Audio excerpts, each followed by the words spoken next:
अब समझते हैं 3 तलाक का मैटर। इससे जुड़ा 3 तलाक क्या चीज़ हो गया था, बड़ी खतरनाक है जी 3 तलाक। हाँ, समझते हैं 3 तलाक के बारे में।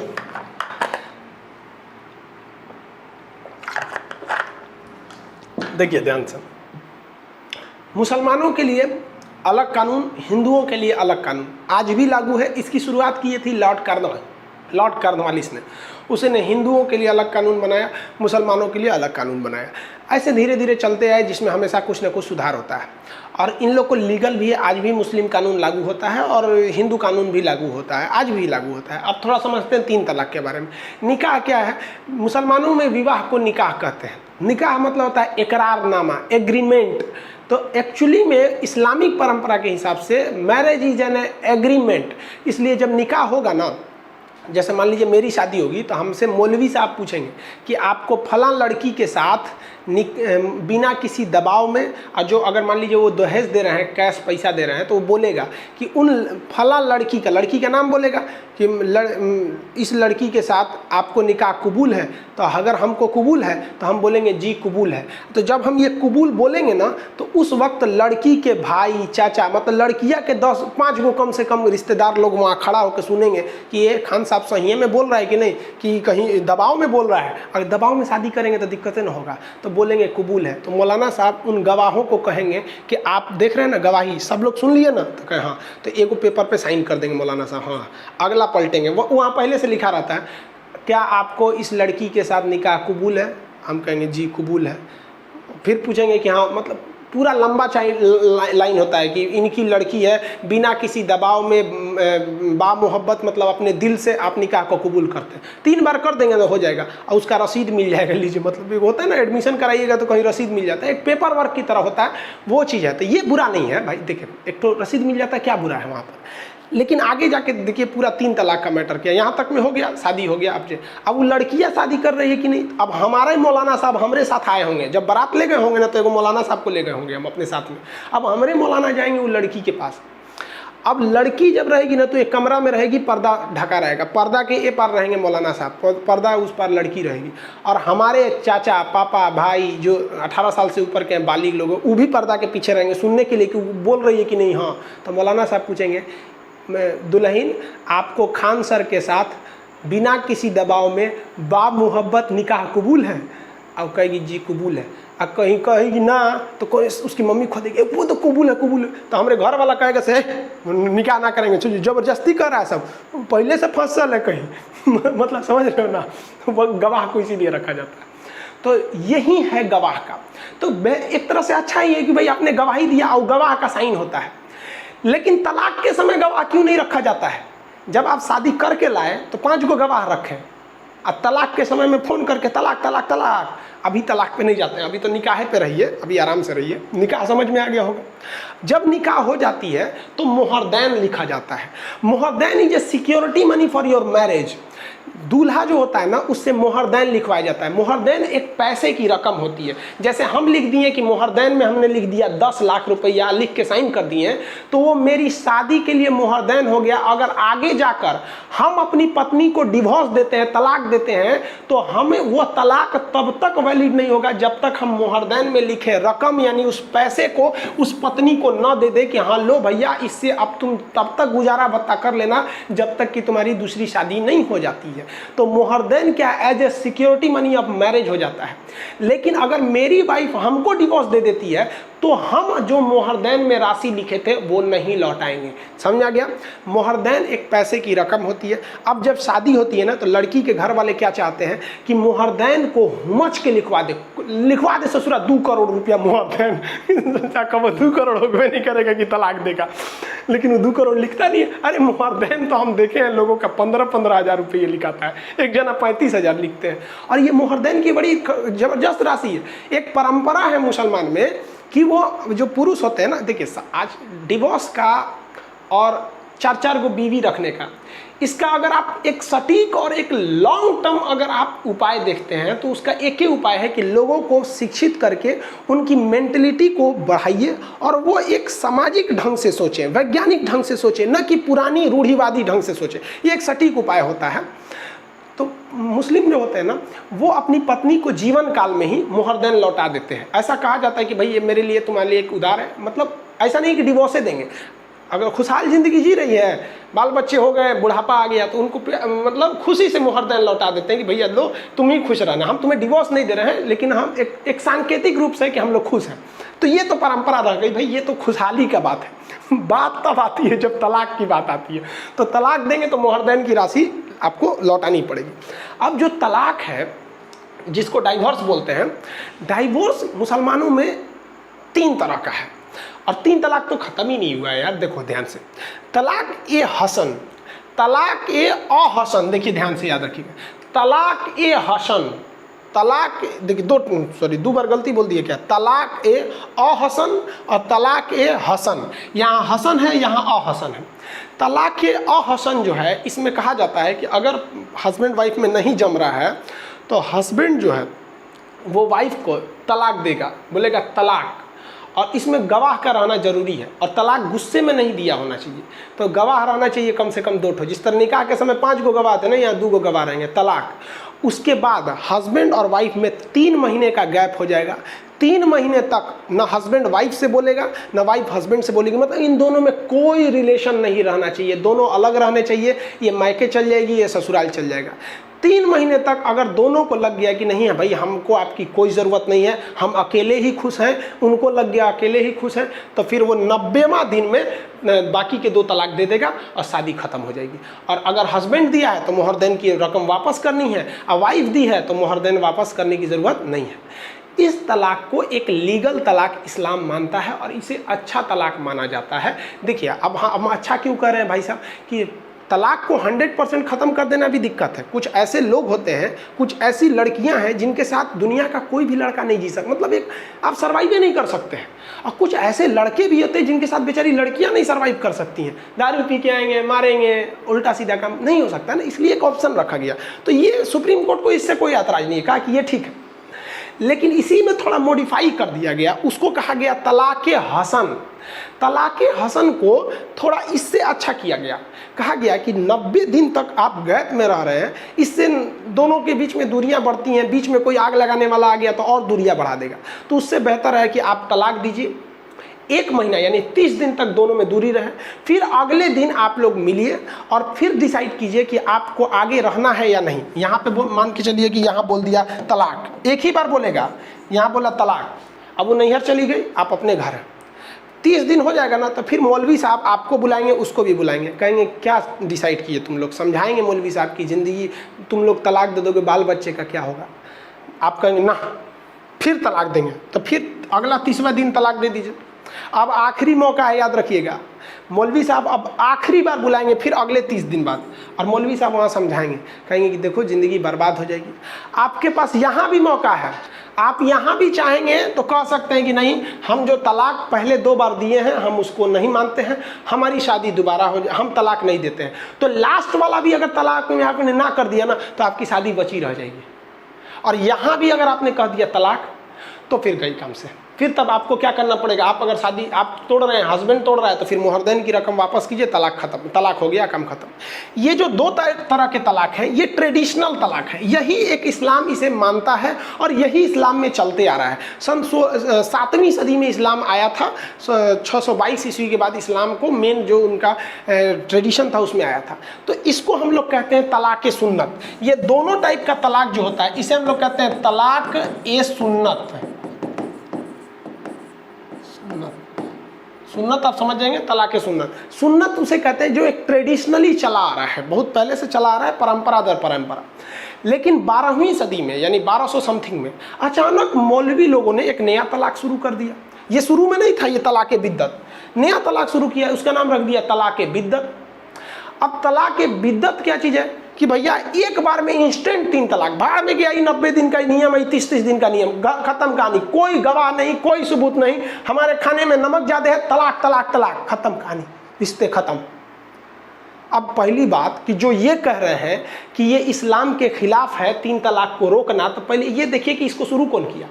12वीं सदी में कौन से पैगंबर आए थे? कोई नहीं। लास्ट पैगंबर इस्लाम के हिसाब से लास्ट प्रोफेट, जो लास्ट पैगंबर थे वो मोहम्मद साहब थे। पैगंबर का मतलब होता है ईश्वर के सबसे प्रिय, सबसे करीबी जो उनके दूत होते हैं उन्हें कहा जाता है प्रिय। सबसे उनसे प्रिय दूसरा कोई नहीं होता है। ईश्वर के लिए सबसे प्रिय होते हैं पैगंबर, उन्हें ईश्वर से बाद उन्हीं को वैल्यू दी जाती है। तो तलाक की बिद्दत पता नहीं कहाँ से शुरू हुआ, इसमें कोई सबूत गवाह की जरूरत नहीं। तलाक तलाक तलाक, खत्म कहानी जा।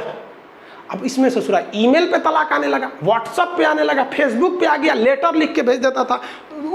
दुबई में है और उसकी मम्मी कह दी, रे तो मेहरुआ दुकान से बतिया रही थी, अरे हाँ दूसरा से बतिया रही थी, रुको फोन लगा। ससुरी कहीं के देख, अरे तलाक तलाक तलाक, ढाई खत्म। ले भाई साहब, ये तो तलाक खिलवाड़ हो गया तलाक का। तो इंस्टेंट 3 तलाक का बहुत ही ज़्यादा मिसयूज हो रहा था। लेकिन इंस्टेंट 3 तलाक जो दे रहे थे ना, बाद में वो पछता भी रहे थे। पछता क्यों रहे थे कि ज़्यादातर जो झगड़े होते हैं वो गलतफहमी से हो जाते हैं। बाद में आपको भी एहसास होता है जब बच्चों को देखते हैं ना कि बच्चों का भविष्य कहाँ जाएगा, बड़े होंगे तो पूछेंगे मम्मी कहाँ गई, तो क्या कहिएगा कि तलाक दे के भगा दिए, तो पूछेगा काहे दिए थे। तो दोनों में कहीं ना कहीं गलतियां होती हैं। तो इन लोग को बड़ी पछतावा होता था। 2 साल बाद ये दोनों लोग फिर सोचते थे कि यार बच्चों के भविष्य के लिए हम फिर से शादी कर लेते हैं। यही ससुरा नया बवाल चालू, अब आप दूसरा शादी कर ही नहीं सकते हैं। ले भाई, इस्लाम में कहा गया है कि तलाक अगर आप उसको दे दिए तो दूसरी शादी नहीं कर सकते हैं। अब क्या होगा, तब अब आएगा हलाला। हलाला, ध्यान से समझिए। हलाला कहता है कि यदि आपने अपनी पत्नी को डिवोर्स दे दिया, 3 तलाक दे दिया, और फिर चाहते हैं कि 6 महीना साल भर बाद आपका दिमाग ठंडाया, आप समझे कि नहीं हमसे गलती हो गई, फिर शादी कर ले, तब आप शादी नहीं कर सकते हैं। अगर आप चाहते हैं कि नहीं हम ओकरे से करेंगे, तब आपको हलाला फॉलो करना पड़ेगा। हलाला कहता है कि जिसको आपने डिवोर्स दिया ना, उसको फिर किसी दूसरे आदमी से कहिए कि निकाह करो, और दूसरा आदमी उससे निकाह करेगा यानी शादी करेगा, और वो जब उसे डिवोर्स देगा तब वो क्या कहलाए, तब आप उससे शादी कर सकते हैं। ये हो गया हलाला। ध्यान से समझिए पूरी बातों को। हलाला ये हो गया, समझ में आ गया ना। हलाला यानी अगर हमने किसी को डिवोर्स दिया, हम फिर शादी करना चाहते हैं, तो हमको उसके किसी दूसरे आदमी से कहना पड़ेगा तुम शादी कर लो और फिर तुम डिवोर्स दे दो। लेकिन इसमें वो रिस्क है। रिस्क क्या है कि मान लीजिए कोई व्यक्ति है, वो अपनी पत्नी को डिवोर्स दिया और कहता है कि फिर कहता है शादी करने के लिए, तो कहेगा किसी दूसरे से तुम निकाह कर लो, तो कह लेगा निकाह कर लिए, और वो आदमी कह रहा कि ना हम 1 महीना बाद लौटाएंगे। ले ससुरा कहीं का चौपट कर देगा। हाँ, क्योंकि निकाह करने का मतलब उसको भाई अब उसकी पत्नी हो गई कानूनी हिसाब से, और कहेगा कि नहीं 1 महीना बाद लौटाएंगे, 6 महीना बाद लौटाएंगे, तो दिक्कत हो जाएगा। अरे भाई साहब, तो अब औरत की जिंदगी चौपट हो गई। अब इसी में काम आने लगे लोग, बूढ़े बूढ़े लोग। अब कोनो 80 साल का चौपट हो गया है, खटिया पे बैठल होकर उठल बैठल नहीं जा रहा है, तो आदमी उसी को खोजता था। हाँ, हलाला के लिए यही ठीक है, ये तो ससुरा अपने उठ नहीं पा रहा है, एकरा बस में कौन चीज है। तो अपनी पत्नी से कहता था देख भाई तो उस बुढ़ऊ से ब्याह कर ले, बुढ़ऊ से निकाह कर ले। अरे हमको बस कानून न दिखाना है। तो बुढ़ऊ कहेंगे हम काहे लिए निकाह करेंगे, तो हमको क्या चाहिए, कुछ पैसा दे दीजिए, आपकी पत्नी सुरक्षित रहेगी, हम हलाला निकाह कबूल करेंगे, अगले दिन डिवोर्स दे देंगे। तो पैसा का कमाई हो जाता था। अब कोई आपसे कहेगा कि आपका उम्र 25-26 साल है, आपको कोई कहेगा कि हमारी पत्नी है, एक दिन ब्याह करके डिवोर्स दे दो, तो देंगे, कहेंगे 1-2 महीना अभी छोड़ो, बाद में हलाला देंगे वहाँ पर। तो वो बुढ़ऊ काम आता था सब, तो उनका इनकम होता था वहाँ पर। कोई बूढ़ा है कहता हाँ एकदम कोई बात नहीं, आइए शादी कर लेते हैं, हाँ कबूल है जाइए, अगले दिन बुला के निकाह डिवोर्स कर देता था। तो वो जो हलाला था वो एक्चुअली वो 1 दिन की शादी रहती थी, केवल इसीलिए कि वो लीगल हो सके अपनी पहली पत्नी से शादी करने की। तो भाई साहब एक तो हलाला अजीब टाइप का सुनने में लगता है, भाई उसको खिचड़ी बना दिया है वहाँ पर। तो हलाला जानबूझ के बूढ़े लोग से किया जाता था। एक बात बताओ, अगर 3 तलाक़ें ख़त्म हो जाएगा तो हलाला तो ऑटोमेटिक ख़त्म। तो जो बूढ़ऊ लोग थे, स्पेशलिस्ट जो थे कि आज शादी करो कल डिवोर्स देंगे, और हम बूढ़े हो चुके हैं, हमारे से उठल नहीं जा रहा, उनका तो रोजगार गया काम से, खत्म हो गया रोजगार। तो हलाला क्या है आप समझ गए, मोहर देन क्या है ये सब समझ गए। सुप्रीम कोर्ट ने क्या हुआ, अब बात समझिए, 3 तलाक अभी भी नहीं खत्म हुआ। ये बड़ी खराब कानून चल रहे थे सब, जिसमें तलाक के बिद्दत जो था, तो ये तो भाई बाद में आया था, इसको पता नहीं किसने लाया, पता ही नहीं है आज तक। किसने? अब इसके बाद जो सुप्रीम कोर्ट में वर्डिक्ट चला गया, केस चला गया सुप्रीम कोर्ट में, सायरा बानो नाम की एक महिला थी, इनका डिवोर्स दे दिया इनके हस्बैंड ने, ये उठी तो सुप्रीम कोर्ट में केस कर दी। अब भारत सरकार के खिलाफ केस कर दी, भारत सरकार कुछ करे तो यूनियन ऑफ इंडिया के खिलाफ, अपने हस्बैंड के खिलाफ नहीं, यूनियन ऑफ इंडिया के खिलाफ, कि तोरे संविधान की वजह से ये सब चौपट हो रहा है। तो union of India Saira Bano के केस में हुआ। अब ये जो भयानक केस, जब भारत पे केस कीजिएगा संविधान के खिलाफ, तो नियम है कि कम से कम 5 जज मिलकर सुनवाई करेगी किसी भी संवैधानिक पीठ में। क्वेश्चन पूछा था पीसीएस के एग्जाम में, अब तक बैठी सबसे बड़ी संवैधानिक पीठ कौन थी? तो केशवानंद भारती मामले में 13 जज बने थे, गोरखनाथ वाले में 11 जज बैठे थे। तो कम से कम कितने जज होने चाहिए? 5। तो सायरा बानो वाला जो केस है, इस सायरा बानो वाले केस में 5 जज बैठे थे। अब जज के नाम से क्या मतलब है आपको? जज में एक इसमें मुस्लिम जज भी थे। आपको इसलिए बोल रहे हैं मुस्लिम जज थे क्योंकि मुस्लिम से रिलेटेड मामला था। हालांकि हम ये मुस्लिम हिंदू नहीं करना चाह रहे थे, मतलब आपको बता दिए कि नहीं इसमें मुस्लिम जज भी थे। 5 जज में से 2 जजों ने कहा कि नहीं, ये 3 तलाक इस्लाम का मुख्य हिस्सा है और आर्टिकल 25 कहता है कि हमें सुप्रीम कोर्ट को धार्मिक मामले में, मूल अधिकार के मामले में हस्तक्षेप नहीं करना चाहिए। संसद कानून बनाना चाहे तो बना सकती है। तो 2 लोग तो फेवर में हो गए, सायरा बानो कही गए तो ये कहते फेवर में चल गया। जबकि 2 जज थे वो अगेंस्ट में थे, कहे कि नहीं 3 तलाक गलत है, क्योंकि कहा गया है कि कानून के नज़र में सब बराबर है, लड़की लड़का दोनों बराबर है। लेकिन 3 तलाक तो लड़का को ज़्यादा वैल्यू दे रहा है, लड़की को कम दे रहा है। और साथ ही साथ आर्टिकल 13 क्या कहता है कि अनुच्छेद 13 क्या कहता है कि कोई भी ऐसा कानून जो संविधान के बनने से पहले था, अगर उसके वजह से किसी के मूल अधिकार आज के वक्त में प्रभावित हो रहे हैं तो वो वाले मूल अधिकार, वो वाले पुराने कानून खत्म हो जाएंगे। अब ये इंस्टेंट 3 तलाक को 1937 में अंग्रेज मान्यता देके चले गए थे सब। अब जब हमारा संविधान लिखा गया तो उसमें अनुच्छेद 13 जोड़ा गया, कहा गया कि अंग्रेजों के वक्त के जितने भी कानून हैं वो अभी भी लागू रहेंगे, बशर्ते वो कि वर्तमान समय में वो किसी के संविधान को ठेस न पहुंचाते हो। तो संविधान कहता है अनुच्छेद 14 कि सब बराबर हैं, वो कहता है 3 तलाक पुरुषों को महत्व ज़्यादा देता था, तो ये अनुच्छेद 13 का उल्लंघन था, इसलिए सुप्रीम कोर्ट ने कहा कि नहीं ये अगेंस्ट है। और साथ ही एक और जज थे, उन्होंने तो सीधा कह दिया कि ये अन इस्लामिक है। अन इस्लामिक इसलिए कि 12वीं सदी में इसको प्रारंभ किया गया, ये शुरू से था ही नहीं यहाँ पर अन इस्लामिक। तो बताइए 3 जजों ने तो 3 जजों का फैसला क्या आ गया 3 तलाक के खिलाफ में। तो 3 तलाक को बैन किया गया 3-2 के मत से, यानी 2 लोगों ने कहा कि नहीं, 2 जजों ने कहा कि नहीं 3 तलाक रहना चाहिए और 3 जजों ने कहा कि नहीं ये अन इस्लाम, ये गलत है। तो 2017 में सुप्रीम कोर्ट ने ऑर्डर दे दिया कि आज से हम नियम बना देते हैं कोई 3 तलाक नहीं देगा। और उसने सुप्रीम कोर्ट ने किसको आदेश दिया 2017 में कि संसद को आदेश दिया कि आप इसके लिए एक कानून बनाइए। हम तो बस ये बोल दिए कि आप 3 तलाक नहीं दे सकते हैं, अब आप ये कानून बनाइए, क्योंकि कानून बनाने का अधिकार संसद को है कि अगर कोई 3 तलाक दे देता है तो कितनी सजा दी जाएगी, किस किस प्रोसीजर से उसे गुजरना पड़ेगा। ये सुप्रीम कोर्ट नहीं ना बनाएगा, ये तो जनता का कानून बनाता होता है। जनता अपने लिए चुन के भेजी है सांसदों को, वो कानून बनाएंगे। तो 2017 में आया, अब गवर्नमेंट को मिल गया मौका, क्योंकि 2019 में चुनाव था।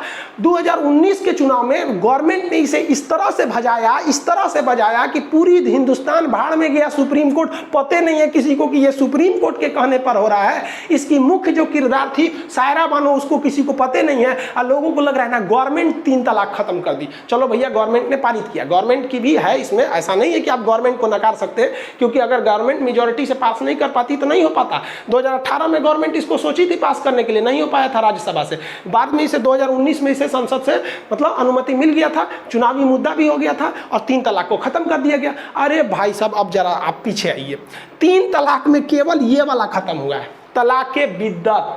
समझ में आ गया? पटना में जो लड़के थे उन्हें हम पढ़ा रहे थे क्लास में, प्रतियोगिता दर्पण वाला क्लास था, उसमें बताया थे केवल तलाक बिद्दत खत्म हुआ है। ये आज भी लागू है। समझ में आ गया? ये कब खत्म होगा? जब यूनिफॉर्म सिविल कोड आएगा, समान सिविल संहिता, आर्टिकल 44 44वां जो है हमारा नीति निर्देशक तत्व है वो। आज हम पॉलिटी के क्लास में आपको 35 तक पढ़ा दिए हैं, 44 पढ़ाएंगे तो वहाँ पढ़ाएंगे समान सिविल संहिता क्या होती है। तो 3 तलाक, तलाक ए अहसन अभी भी है, तलाक हसन अभी भी है। खत्म कौन हुआ है? तो भैया तलाक बिद्दत। याद रखिएगा तलाक खत्म नहीं हुआ है, तलाक बिद्दत आज भी एक महीने के गैप पर आप तलाक दे सकते हैं। तो ये गवर्नमेंट ने संसद से पारित कर दिया। पारित करने के बाद कुछ महिलाएं इसकी विरोध में चली आई और हजारों महिला विरोध में आ गई और कहीं कि तलाक बिल वापस करो। और इनके बैनर पे लिखा था ट्रिपल तलाक बिल अनकॉन्स्टिट्यूशनल। भैया सुप्रीम कोर्ट ने कहा है कि ये कॉन्स्टिट्यूशनल है, यानी ये संविधान के हिसाब से सही है। अब ये कहती हैं कि अनकॉन्स्टिट्यूशनल है। हमको लगता है कि सुप्रीम कोर्ट का जज संविधान ज़्यादा पढ़ा है इन लोगों के तुलना में। और ये इंस्टेंट 3 तलाक तो ये तो बाद में शुरू हुई थी, आपको बता दिए भैया सुप्रीम कोर्ट ने कहा कि अब हमारा बात को क्या वैल्यू जब सुप्रीम कोर्ट खुद बोल रहा है। हमारी और आपकी क्या औकात है सुप्रीम कोर्ट के आगे कि हम माथा लगाएं, जो बोल दिया चुपचाप सुन लीजिए, कोई कुछ नहीं कर सकता है सुप्रीम कोर्ट के आगे। जबकि कुछ महिलाएं इसके फेवर में थी, मिठाई खिला रही थी लोग कि भैया चलो चलो मिठाई खाओ मिठाई खाओ, फेवर में हो गया। अब संसद ने जो कानून बनाया उसमें सजा का प्रावधान किया, कहा कि अब ये संज्ञेय अपराध है। 3 तलाक क्या है? एक संज्ञेय अपराध है, मतलब ये 3 तलाक जो है ट्रिपल तलाक, अब इस पर जो है वो मतलब खतरनाक अपराध में जोड़ा जाएगा। और पुलिस बिना वारंट आपको गिरफ्तार कर सकती है, वारंट की जरूरत नहीं, सीधे महिला गई और शिकायत कौन करेगा? महिला, या महिला का कोई संबंधी जाके शिकायत कर देगा कि इसका हस्बैंड, मतलब मेरी बहन का हस्बैंड इसको 3 तलाक दिया, या खुद महिला जाके कह देगी कि दरोगा साहब हमको 3 तलाक दिया। दरोगा कुछ नहीं देखेगा, आप दिए हैं कि नहीं दिए हैं, सही बोल रही कि नहीं बोल रही है, कुछ नहीं देखेगा। चल बाबू तू अंदर चल, जेल में चल, डाल देगा पुलिस स्टेशन में। और पुलिस स्टेशन में एक बार आ गया ना तो फिर इसको जमानत जो देगा वो मजिस्ट्रेट देगा, जज। और मजिस्ट्रेट तब तक जमानत नहीं देगा जब तक वो इस महिला की बात न सुन ले। अब मान के चलिए कि किसी की पत्नी जाके बोल दी कि हमारा हस्बैंड तलाक दिया है, ठीक है, वो तो चल गए जेल में। अब जज बुलाएगा महिला को, आइए अब आपकी बात सुनते हैं। महिला कहेगी कि हाँ हमको ज़्यादा प्रताड़ित करता था, ये करता था, तो फिर उसको जमानत देगा कि ठीक है आप जाइए, आप लोग मुकदमा लड़िए। उसके बाद अगर चाहता है, मान लीजिए कि पति कह दिया कि नहीं हम इसको रखबे नहीं करेंगे, तो उसके बदले पति को 3 साल की सज़ा है। लेकिन पति कहेगा कि देख तरीके बड़ी बेइज्जती हो जाएगा, ये तो ससुरी फंसा दी हमको, तो सेटलमेंट कर लेंगे। तो जज साहब से कहेगा जज साहब हम माफ़ी मांगते हैं, सेटलमेंट करिए। तो जज साहब झाड़ देंगे, माफ़ी मांगते हैं, ओकरा से मांग माफ़ी, ओकरा से। संविधान में स्पष्ट कहा गया कि समझौता जज नहीं, समझौता जज की उपस्थिति में होगा लेकिन महिला से पूछ के होगा, यानी इसमें महिला को ज़्यादा पावर दिया गया। और बच्चों की जो कस्टडी होगी, छोटे बच्चों की, वो महिला के पास रहेगी, ये जज साहब डिसाइड करेंगे। तो ये तो इसकी थी यहाँ पर, लेकिन इसके मिसयूज भी हो सकते हैं। मिसयूज कैसे हो सकते हैं, ध्यान से समझिए कि ऐसा नहीं है कि सबके साथ आपकी ज़िंदगी पॉसिबल है। अगर कोई प्यार से समझाने से मान जाता ना, तो बांसुरी बजाने वाले कन्हैया ना महाभारत तो कभी होने ही नहीं देते। कुछ ऐसी महिलाएं हैं जिसके साथ पुरुष नहीं जी सकते, कुछ पुरुष हैं जिनके साथ महिलाएं नहीं जी सकती। इसलिए सुप्रीम कोर्ट खुद कहता है कि हम तलाक दिला सकते हैं, हाई कोर्ट भी खुद दिला सकता है, लेकिन आप प्रूफ कीजिए कि नहीं रियल में प्रॉब्लम है तो तलाक दे सकते हैं। तलाक का कई रीज़न है कि अगर दूसरे से अवैध संबंध है, नपुंसकता है, या फिर कई कारण है, उनमें से है, तभी मनमौजी तलाक नहीं चलेगा वहाँ पर। क्योंकि बहुत से लोग, आप खुद देखिए ना, नरेंद्र मोदी जी के साथ पूरे देश को संभाल सकते हैं, पत्नी को संभाल पाए क्या? नहीं संभाल पाए। अब पता भी नहीं है कि किसी को किस वजह से उन लोगों में है, वो लोग भी तो एक तलाक से तो खतरनाक वो भी है। तो इस पर भी गवर्नमेंट को सोचना चाहिए, क्योंकि अभी वर्तमान समय में खुद वेलफेयर मंत्रालय का जो है, महिला बाल विकास मंत्रालय का आंकड़ा है कि लगभग 18 लाख ऐसी महिलाएं हैं जिनके हस्बैंड ने उन्हें न तलाक दिया है, न कुछ बोला है, लेकिन वो अपने घर में रहती हैं। शायद आप देखने वाले इस क्लास लेक्चर को आपके में भी गाँव में ऐसी महिलाएँ मिल जाएंगी जो अपने ससुराल नहीं जाती हैं, क्योंकि उनको उनके ससुराल से निकाल दिया गया और डिवोर्स तक नहीं दिया गया। तो 3 तलाक और ये दोनों खतरनाक चीज़ें, जिस तरह से सती प्रथा गलत थी, उस तरह से इंस्टेंट 3 तलाक को सुप्रीम कोर्ट ने गलत माना और उसे क्या कर दिया, बैन कर दिया। लेकिन अभी भी दो तलाक है, वो कब हटेंगे? जब वो गवर्नमेंट यूनिफॉर्म सिविल कोड लाएगी, और वो ले आएगी भी। लेकिन यूनिफॉर्म सिविल कोड को हम नेक्स्ट क्लास में समझाएंगे कि वो काफ़ी टफ हो जाएगा, वो इतना सिंपली नहीं होगा, उसमें कुछ ज़्यादा झमेले हैं। तो इसमें समझे, इसका मिसयूज भी हो सकता है, अगर महिला चाहेगी तो मिसयूज भी कर सकती है। लेकिन देखिए 3 तलाक का अगर ओवरऑल मामला देखेंगे ना, तो ज़्यादातर में महिलाएं ही सताई जाती हैं। अगर 100 मामला 3 तलाक का है ना, तो उसमें देखेंगे कि 80% जो थे वो पुरुष अपने मनमौजी करके डिवोर्स देते थे। 20% ही ऐसा मामला था 3 तलाक का कि नहीं, वो महिला चौपट थी। लेकिन 80% मामले में पुरुष की मनमौजी चलती थी। मतलब ज़्यादातर ये होता था जो समाज में दिख रहा है। अब सुप्रीम कोर्ट कह दिया, हमारा कहने ना कहने से क्या फ़र्क पड़ने वाला है। मतलब एक कहावत कहा जाता है ना, फूफा के घुसियाने से किसी का शादी नहीं कटता है। यानी में हम आपको बस सुप्रीम कोर्ट के वर्डिक्ट को समझा दिए। समझ में आ गया? PDF आप लोग को मिला होगा, ये तो समझ गए इसका तो क्या चीज़ है, हलाला वगैरह तो A to Z चीज़ें को आप लोग समझ ही गए होंगे, ये सब चीज़ें क्या चीज़ है। तो आपको आई होप ये सब समझ में आ गया होगा। अब आपको नेक्स्ट क्लास में आपको मिलेंगे। अब अगले क्लास में आपको समझाएंगे हम नीति निर्देशकता तो क्या है, प्रिंसिपल डायरेक्टिव्स ऑफ स्टेट, ये काफ़ी ज़्यादा ज़रूरी है। इसमें ही है आपका शराब पर प्रतिबंध, गौ हत्या पर, फिर SC ST के लिए संरक्षण, समान सिविल संहिता, पंचायत वगैरह, इस सब में काफ़ी डिटेल्स है। मिलेंगे नेक्स्ट क्लास में। जय हिंद।